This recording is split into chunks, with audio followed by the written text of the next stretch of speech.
Oh, hey there, students. You might have heard I was on quarantine, but nope, Dubai. Yeah.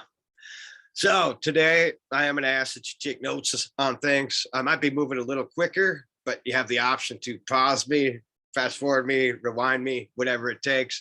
But I do want you to take some notes on what we covered today. Today we're going to be covering Payola, and we're going to be covering Consolidation, and we're going to be covering the Telecommunications Act of 1996. So let's start with Payola, shall we?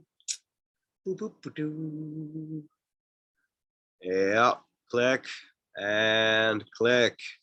There we go. So, have you ever had a song that you listened to on the radio and you've been like, how did that even get on the radio? These people aren't even talented. You might be thinking of something in your head right now, and you might be right. This is called Payola.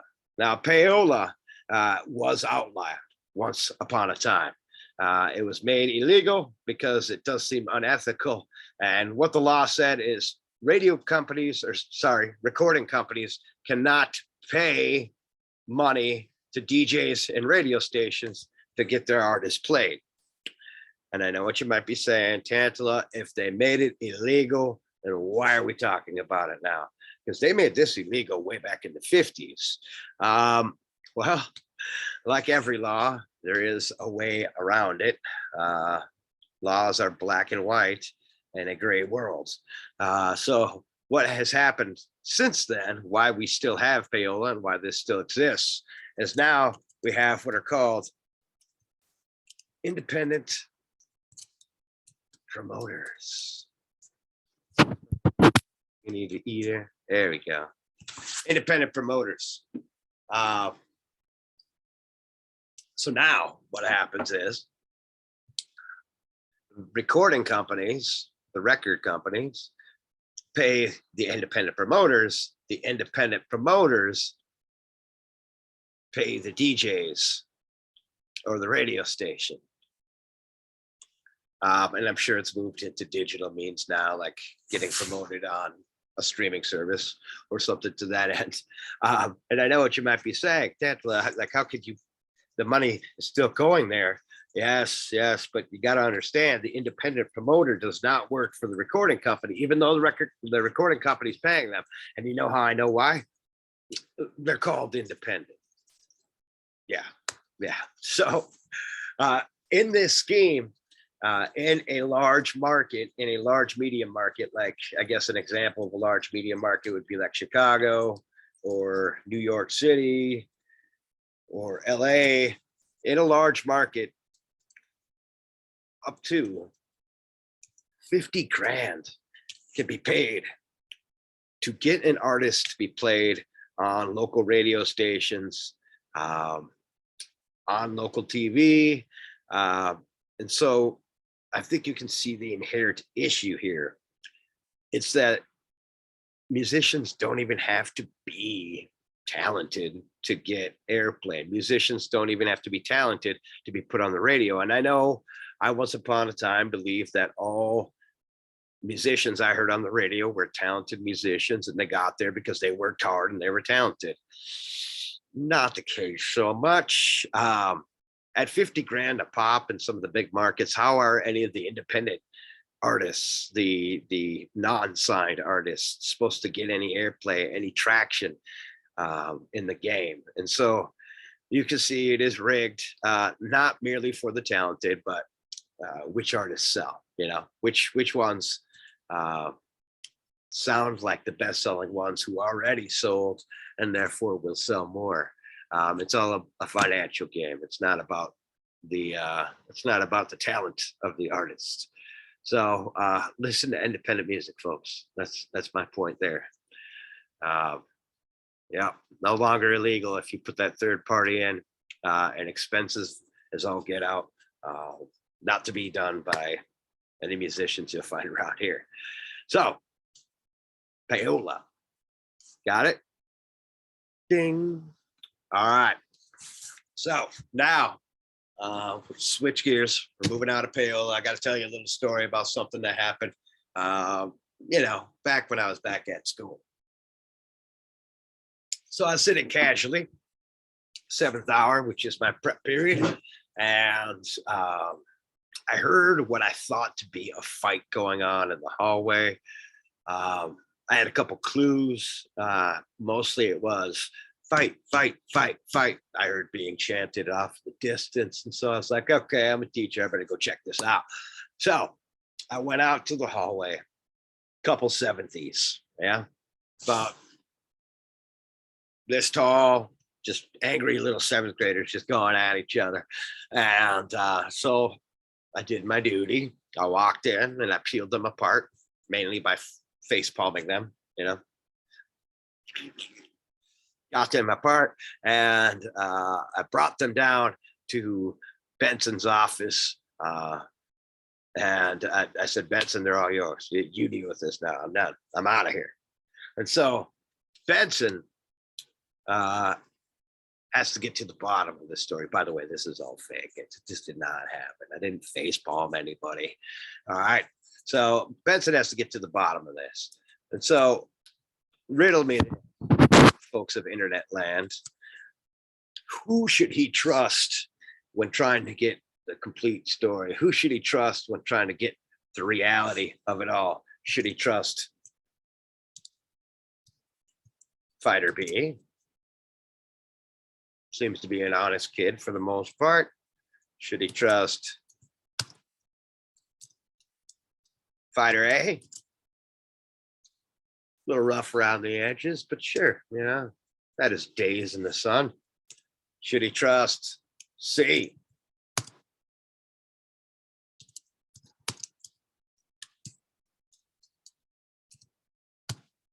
The short, squirmy kid, because that kid right at the start of it kind of finagled his way to the front and got right up in there to see most of the fight, at least. Should he trust D?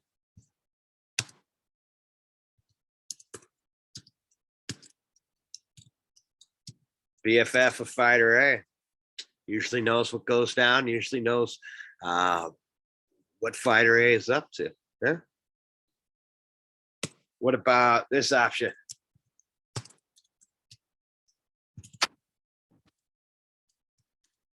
Option E, the tall, lanky kid. Got to go figure with the tall, lanky kid. It's got like a vantage point, got an angle to see down into the mix. And so all the other 70s were around, option E was boom, right down into the mix.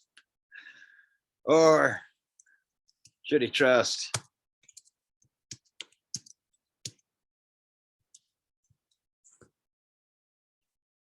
and I think you all know the answer is clearly F. And when I say trust, more like get the story from, because oftentimes the truth can be found from a variety of sources. The truth can be found by compiling different sources. And so we all clearly know that, and I'm not saying that Fighter B is biased or Fighter A is biased, but they got their motives, right? They got their motives. It's not that they're not telling their truth. It is a form of the truth. And hey, short, squirmy kid, everybody loves that kid. You can't hold it against that kid. And so, but we all know that different people have different perspectives. And if you want to get the full truth, if you want to get the whole picture there, you need to get sources from a variety of sources. So here's a question. If we all know this, how come the vast majority of adults only get their news from one source? Hey, no, man, Fighter B is all I watch. Oh, yeah? I'm BFF of Fighter A all day, every day, right? There's something clearly missing there. And so I want to take you in to a little journey into media consolidation and talk about how media consolidation started and where we're at now. So let's go there. Pew, pew, pew. The morning papers.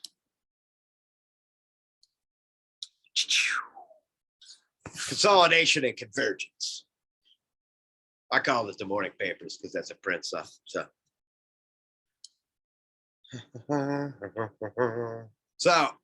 all media consolidation started with newspaper chains, and this unfriendly gentleman on your screen right now, not me, the guy below me. We'll get to his name in a second. So, once upon a time, all media companies were solo entities. We didn't have these big media companies. It's, you know, mom and pa's newspaper shop in Dassel, Minnesota, sister and brothers TV station in Buffalo Lake, right?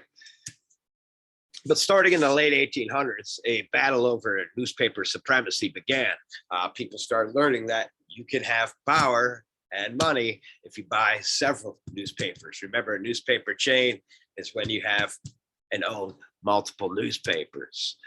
This guy here, William Randolph Hearst, became one of the biggest media barons there was. He owned the largest newspaper chain in the late 1800s, and the guy was ruthless. You want an enlightening picture at some point, look up his daughter, Patty Hearst. She had an interesting life. Anyway, so William Randolph Hearst became the first large newspaper chain owner. In 1903, there were 6 newspaper chains. And that's where media consolidation, or one company owning multiple companies, started. Mass ownership has increased since this time. Let's see if I can move this a little bit.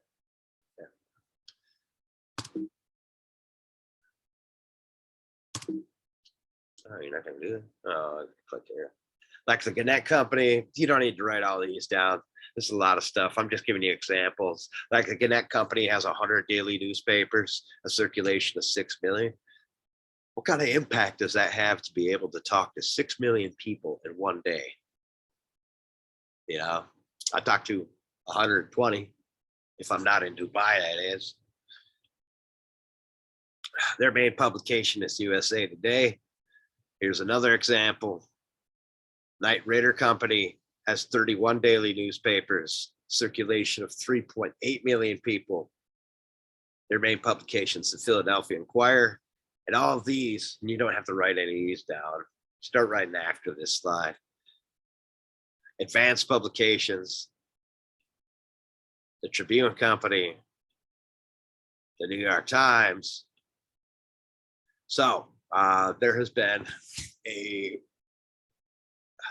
more newspapers, more newspaper chains, actually less newspaper chains, bigger companies since William Randolph Hearst. So mass ownership has increased and competition has decreased. You see, the more newspaper chains happen, or the more ownership increases, the less competition there is out there. And what do I mean by competition? Go back to the fight example. We're having less people to talk to. So strike option E, strike option D. Now we're starting to get less of the full picture, less of the story. So like in 1920s, 500 cities had 2 or more competing newspapers. And I just want you to do a quick math experiment here. So 1920s, 500 cities had 2 or more competing newspapers. All right, there's 50 states. In the 1920s, there's actually 48. But let's say there's 50 for ease of math. So if there's 50 states and 500 cities had, okay, so that would have been 10 cities per state that had competing newspapers. List 10 big cities in Minnesota right now.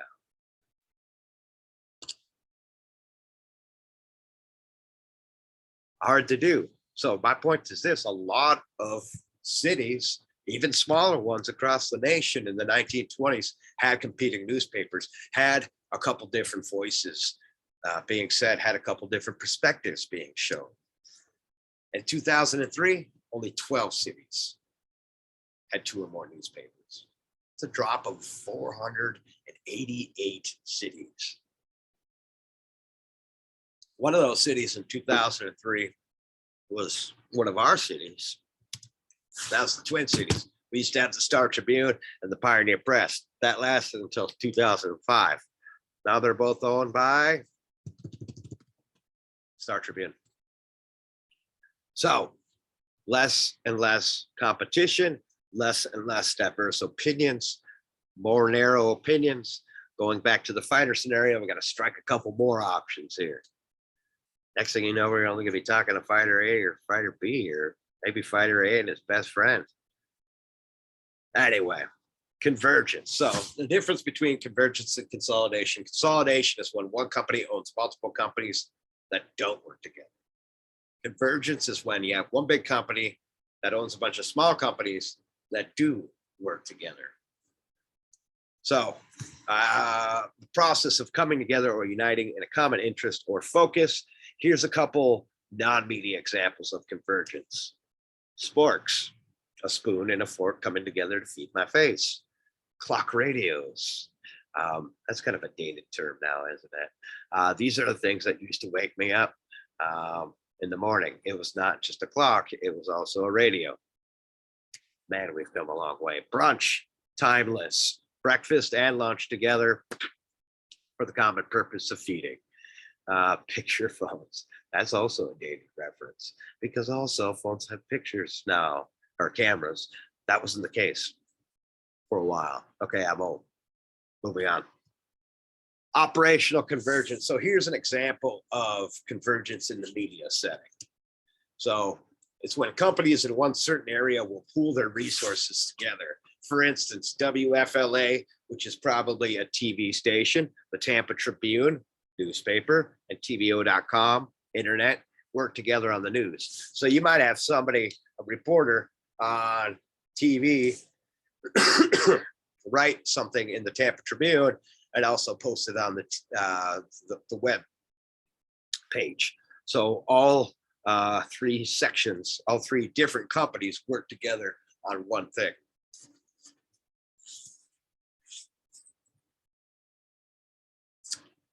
In 2004, there was 50 such cooperations. There has been a lot more since. And it's cool because you can have the same reporters working in several different mediums. However, it doesn't always work that well. Like somebody that's good at radio does not necessarily do well on TV, does not necessarily do well on the internet. They are different animals with different skill sets. Like I said, one of the cons of that, one of the bad sides is reporters have to be trained in various mediums. It is not the same thing. So a couple large media mergers that happened. Viacom owning CBS, Disney owning ABC, Rupert Murdoch News owning Fox. That guy owns 14 pages of companies. And if I worked in Dubai right now, I'd show you. Michael Powell, the FCC relaxed restrictions on the size of media companies, and we'll talk about that in a second. That's Telecommunications Act of 1996. So the top 10 media companies get 54% of the profit because they get bigger and bigger and bigger and bigger, and so they run most of the game. I did mention this when we talked about TV. So starting in the 80s, when recording companies and film companies acquired television stations, this was an example of convergence. And their aim, ultimately, what media companies started trying to do was to deliver the entire entertainment package. I'm talking about producing the movies, making the books, making the music or the soundtracks for the movies. Releasing it on TV, owning the newspapers that report on the movies and the books, and owning internet companies as well. So here's an interesting slide. Between 1993 and 2000, these are the donations that were made to political candidates. So in that 7-year time span, Time Warner donated $4.6 million to politics, to political candidates. Walt Disney, oh, so wholesome, donated over $4 million to political candidates. Viacom donated $1.8 million to political candidates, and Universal Studios $1.3 million to political candidates. They just like the politicians that much, or what was that about? Oh, they might have wanted something in return. What might have they wanted in return? Think about that for a second. We'll get to it. So some of the pros of media consolidation: information sharing. It's nice that you can have different reporters all over the place and be able to share information with each other. You can have foreign bureaus like over here in Dubai. And you also have money to spend on pursuing a story. You know, some of the smaller mom and pop places probably can't afford to send a reporter across the world to look into a story. Some of the cons of media consolidation, however, you lose the diversity of opinion. And going back to that fight scenario, that's important to get down to the truth. Like I said, it's not that people are necessarily lying, but there is some bias involved, and there is a certain perspective involved where we don't get the full story. A lot of the companies don't ever see their boss. They're kind of run by some mysterious person out there. They avoid controversial subjects to keep their advertisers happy, because the bigger and bigger and bigger a company you have, the more likely you are to be advertising a variety of stuff to get money. And what if company A that advertises on your TV station screws up, does something wickedly bad? Because they're paying you, you might be less likely to report on it. And ultimately, we're getting what a smaller and smaller number of people want for us. And in a democratic society, it's probably good for us to have as much information as we can in order to make choices for our people and for our government. So,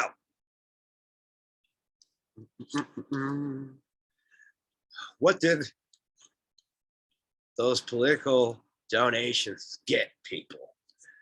Let me tell you a little story about the Telecommunications Act of 1996.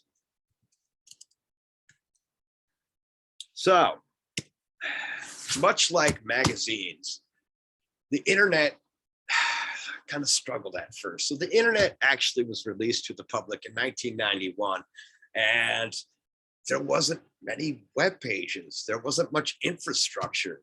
There wasn't much support beneath the internet propping it up. It had a hard time. A lot of companies that tried to start in the internet realm didn't make it that far. And so, much like the magazines, with the Postal Act of 1870, Congress had to come and bail out internet companies because it didn't look like the internet would last. Let me repeat that. It didn't look like the internet would last. I know it sounds crazy now. And so what the Telecommunications Act of 1996 said was this: any internet company can own as many companies as possible. Any internet company can own as many companies as possible. So if you're a small internet company and you wanted to buy that small internet company over there and that small company over there, it's fine. Normally, if a company were to do this, it would be illegal because it's called having a monopoly. However, the internet companies needed a leg up. They were brand new. They didn't have much money, and so they needed to have some advantage over this brand new medium. And the old media companies, like all the ones that started as radio stations, became TV stations and had newspaper chains. The old media companies were locked out of this because it says any internet company, or any new media company is another phrase you can use. So at first they were not allowed into this. However, like I said about laws, all laws are black and white, and we live in a gray world. So what do you think these old media companies did?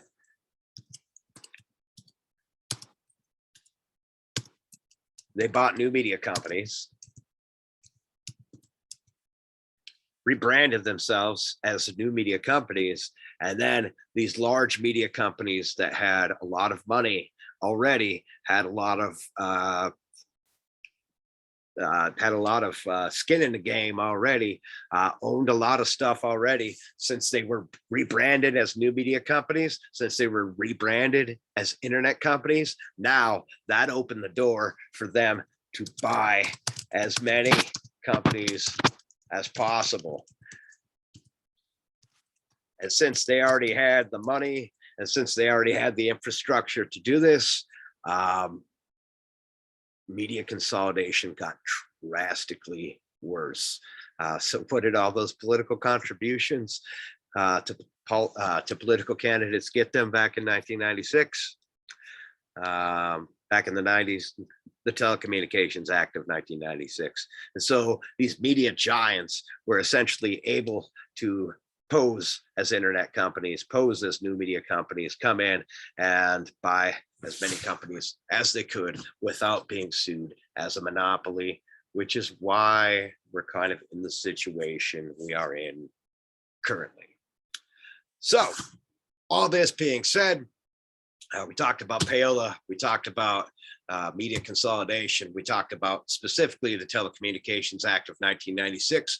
What I need you to do for homework for tomorrow is I need you to write one paragraph about how or how not media consolidation affects you personally.